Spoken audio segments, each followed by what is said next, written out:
Hello again. Hopefully now you are really starting to make some headway in thinking about leadership theory and models and how those apply to you in your work situation. And what we're doing today is starting to pull that together to start to think about what it is that gives you the right to lead and looking at what the results of good leadership really are.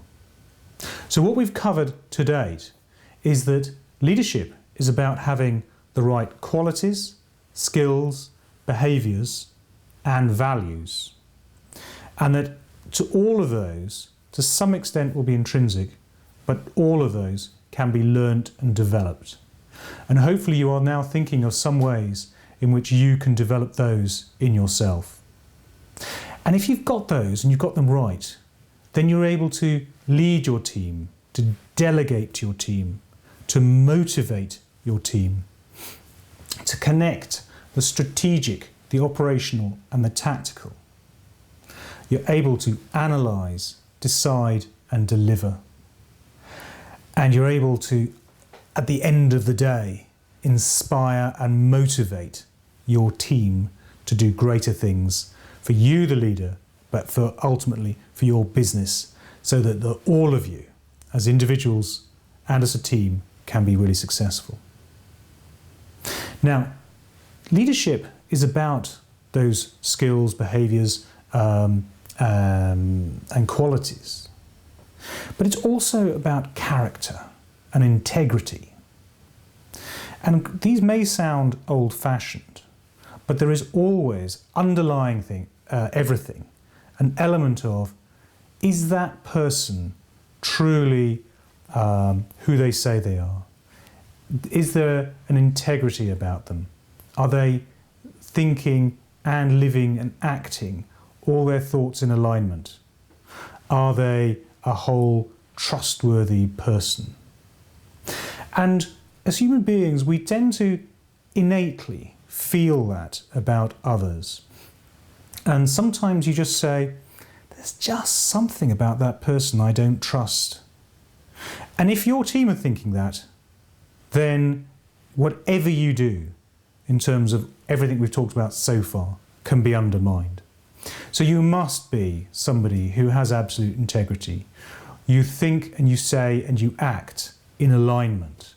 And the character is there. And you're true. You're true to your word. You're true to your purpose. You're true to your feelings. And what we want to do is to get to a situation where your team want to emulate you. They want to be like you. They see you as somebody that holds them to a higher value, a higher standard, and they want to be like you, to be you. And that's where we want them to be. And there has to be that element that allows you to earn the right to lead. Leadership may be something that has been given to you. You've been appointed to it. But there is, as far as your team are concerned, you've got to earn the right for them to follow you. And so you need to work hard at that. It can't be taken for granted. And although your boss might have given you the authority to do whatever it is you're meant to do, your team will be seeing that you need to earn that authority, and they will decide whether they're going to respect that or not. So leadership comes with responsibilities. Leadership is something that needs to be worked hard at. Leadership has that magic ingredient above all those things that we can learn, all those procedural things. There is something deep, innate about it, about character and integrity, having the right values, as well as learning the right behaviours, skills and developing the right qualities in ourselves. And the task for today is to start thinking about what are the results that your leadership and the leadership of others is achieving. Leadership, you will see as the actions, the decisions of your subordinates.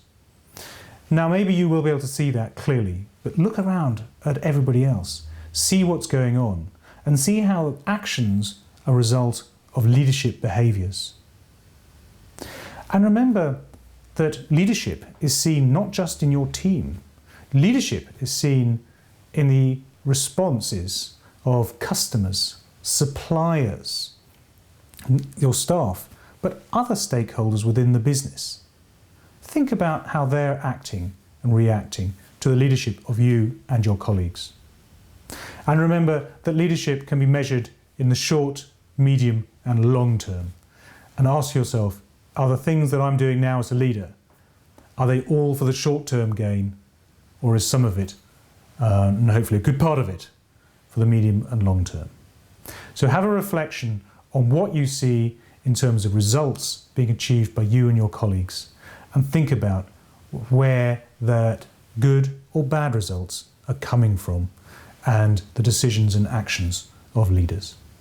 So that draws this segment to a close. Start to reflect on that, and then in the next segment we'll start to move on and talk about change.